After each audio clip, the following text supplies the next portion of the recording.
Welcome to Hans ರುಚಿ ಅಡುಗೆ. ಬನ್ನಿ ಇವತ್ತು ನಾವು ಸೋರೆಕಾಯಿ ಪಲ್ಯ ಹೇಗೆ ಮಾಡೋದು ಅಂತ ನೋಡೋಣ. ತುಂಬ ರುಚಿಕರವಾಗಿ ಸೋರೆಕಾಯಿ ಪಲ್ಯನ ಮಾಡೋದು ಹೇಗೆ ಅಂತ ಇವತ್ತು ನಾವು ತಿಳ್ಕೊಳ್ಳೋಣ. ಮೊದಲಿಗೆ ಸೋರೆಕಾಯಿನ ಈ ಥರ ಸಣ್ಣಗೆ ಹಚ್ಚಿಟ್ಕೊಂಡಿದ್ದೀನಿ. ನೋಡಿ, ನಾನು ಸಿಪ್ಪೆನ ತೆಗ್ದಿದ್ದೀನಿ.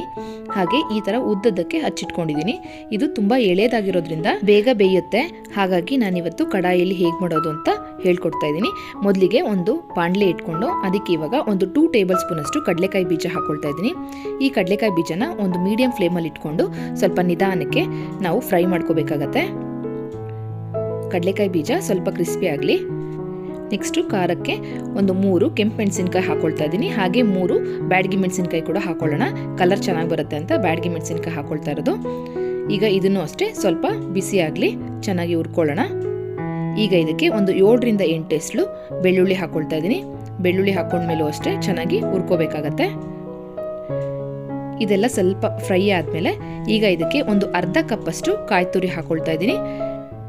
ಇದಿಷ್ಟನ್ನು ಲೋ ಫ್ಲೇಮಲ್ಲಿ ಇಟ್ಕೊಂಡು ಸ್ವಲ್ಪ ಡ್ರೈ ಆಗಿ ನಾವು ಫ್ರೈ ಮಾಡ್ಕೋಬೇಕಾಗತ್ತೆ. ಎಣ್ಣೆನ ಯೂಸ್ ಮಾಡೋದು ಬೇಡ. ಈಗ ನೋಡಿ, ಇದು ಹುರಿದಿದ್ದಾಗಿದೆ. ನೆಕ್ಸ್ಟ್ ಇದನ್ನ ಸ್ವಲ್ಪ ಬಿಸಿ ಆರದ್ಮೇಲೆ ಮಿಕ್ಸಿ ಜಾರ್ಗೆ ಹಾಕೊಂಡು ಇದನ್ನ ಪೌಡ್ರ್ ಮಾಡ್ಕೋಬೇಕಾಗತ್ತೆ. ನೀರು ಹಾಕೊಳ್ಳೋದು ಬೇಡ, ಪೌಡ್ರ್ ಮಾಡ್ಕೊಳ್ಳೋಣ. ಈ ಥರ ಸೋರೆಕಾಯಿ ಪಲ್ಯನ ನಾವು ಡ್ರೈ ಆಗಿ ಮಾಡಿಕೊಂಡು ಅನ್ನ ರಸಮ್ ಜೊತೆ ಊಟ ಮಾಡಬೇಕಾದ್ರೆ ನೆಂಚ್ಕೊಳ್ಳೋದಕ್ಕೂ ಕೂಡ ಈ ಥರ ಪಲ್ಯನ ನಾವು ಮಾಡ್ಕೊಳ್ಬೋದು. ತುಂಬ ಈಸಿ, ಇದು ಬೇಗ ಮಾಡ್ಕೊಂಡು ಬಿಡ್ಬೋದು. ಈಗ ನೋಡಿ, ಇದಕ್ಕೆ ಒಂದು ಅರ್ಧ ಟೀ ಸ್ಪೂನ್ ಅಷ್ಟು ನಾನು ಜೀರಿಗೆ ಹಾಕೊಳ್ತಾ ಇದ್ದೀನಿ. ಜೀರಿಗೆ ಹಾಕೊಂಡು ಈಗ ಇದನ್ನು ನಾವು ಡ್ರೈ ಆಗಿ ಪೌಡ್ರ್ ಮಾಡ್ಕೊಳ್ತೀನಿ. ಅಷ್ಟರಲ್ಲಿ ಈ ಹಸಿ ಅವರೆಕಾಯಿನ ತಗೊಂಡು ಸ್ವಲ್ಪ ಉಪ್ಪು ಹಾಕಿ ನಾನು ಸ್ವಲ್ಪ ಮೆತ್ತಗಾಗಂಗೆ ಬೇಯಿಸಿಟ್ಕೊಂಡಿದ್ದೀನಿ. ನೆಕ್ಸ್ಟು ಒಂದು ಕಡಾಯಿ ಇಟ್ಕೊಂಡು ಈಗ ಅದಕ್ಕೆ ಒಂದು 2 ಟೇಬಲ್ ಸ್ಪೂನ್ ಅಷ್ಟು ಆಯಿಲ್ ಹಾಕೊಳ್ತಾ ಇದ್ದೀನಿ.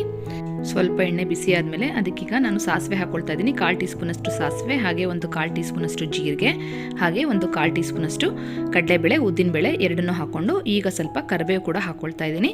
ಇದು ಸ್ವಲ್ಪ ಒಗ್ಗರಣೆ ಹಾಕೊಂಡ್ಮೇಲೆ ಸ್ವಲ್ಪ ಚಟಪಟ ಅಂತ ಸಿಡಿದು ಕಡಲೆಬೇಳೆ ಉದ್ದಿನಬೇಳೆ ಎಲ್ಲ ಕೆಂಪಗಾಗಬೇಕು. ಅಲ್ಲಿವರೆಗೂ ಸ್ವಲ್ಪ ಫ್ರೈ ಮಾಡ್ಕೊಳ್ಳೋಣ. ಈಗ ನೋಡಿ, ನೆಕ್ಸ್ಟು ಹಸಿಮೆಣಸಿನ್ಕಾಯಿ ಹಾಕೊಳ್ತಾ ಇದ್ದೀನಿ. 2 ಹಸಿಮೆಣಸಿನ್ಕಾಯಿನ ಹಚ್ಬಿಟ್ಟು ಹಾಕೊಂಡಿದ್ದೀನಿ. ನಿಮಗೆ ಖಾರ ಜಾಸ್ತಿ ಬೇಕು ಅಂದರೆ ಹಸಿಮೆಣಸಿನ್ಕಾಯಿನ ಜಾಸ್ತಿ ಕೂಡ ಹಾಕ್ಕೊಳ್ಬೋದು. ನೆಕ್ಸ್ಟ್ ಈಗ ಇದಕ್ಕೆ ಒಂದು ಈರುಳ್ಳಿನ ಸಣ್ಣಗೆ ಹಚ್ಬಿಟ್ಟು ಹಾಕ್ಕೊಳ್ತಾ ಇದ್ದೀನಿ. ಈರುಳ್ಳಿ ಹಾಕ್ಕೊಂಡ್ಮೇಲೆ ಈರುಳ್ಳಿನೂ ಅಷ್ಟೇ ಸ್ವಲ್ಪ ಚೆನ್ನಾಗಿ ನಾವು ಫ್ರೈ ಮಾಡ್ಕೋಬೇಕಾಗತ್ತೆ.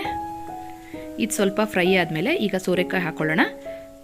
ನೋಡಿ, ಚೆನ್ನಾಗಿ ತೊಳೆದು ನೀಟಾಗಿ ಹಚ್ಚಿರುವಂತಹ ಸೋರೆಕಾಯಿನ ಹಾಕ್ಕೊಂಡಿದ್ದೀನಿ. ಇದನ್ನು ಅಷ್ಟೇ ಒಗ್ಗರಣೆ ಜೊತೆಗೆ ಹೊಂದ್ಕೋಬೇಕು. ಅಲ್ಲಿವರೆಗೂ ಸ್ವಲ್ಪ ನಾವು ಫ್ರೈ ಮಾಡ್ಕೋಬೇಕಾಗತ್ತೆ.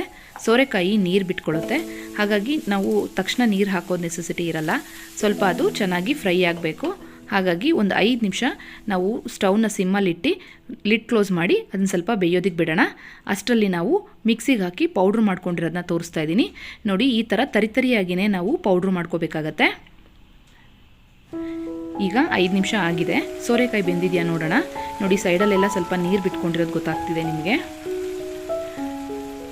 ಇಲ್ಲ ಅಂದರೆ ನಿಮ್ಗೆ ಇನ್ನೊಂದು ಸ್ವಲ್ಪ ಸಾಫ್ಟಾಗಿ ಸ್ವಲ್ಪ ಸಾಫ್ಟಾಗಿ ಬೇಯಬೇಕು ಸೋರೆಕಾಯಿ ಅನ್ನೋದಾದರೆ ನಾವು ಅವರೆಕಾಯಿ ಬೇಯಿಸ್ಕೊಂಡಿರೋ ನೀರಿರುತ್ತಲ್ಲ, ಆ ನೀರನ್ನ ಕೂಡ ಇದಕ್ಕೆ ಹಾಕ್ಕೊಳ್ಬೋದು.